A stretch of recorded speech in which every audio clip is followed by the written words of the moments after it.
Fik, tekan sambil ketawa. Aku pernah try dulu dapat Brodin. Kau sumpah Fik Kalau aku buat benda tu Fik, kalau tak jadi kau nak bagi aku apa? Itu je Fik. Kalau aku buat benda tu, kalau tak jadi kau nak bagi aku apa? Gentle.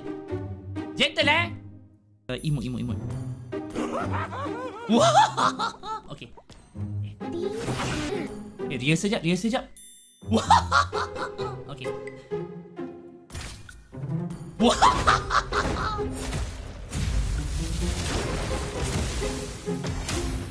Kepala bab.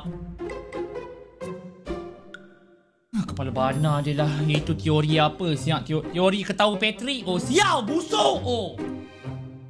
Teori ketawa Patrick. Oh. Ya Allah, tak jadi doh. Cuba ketawa SpongeBob pula. Sudahlah guys. Kepala aku dah basah, kau faham tak? Kepala aku dah basah doh kau kencing doh.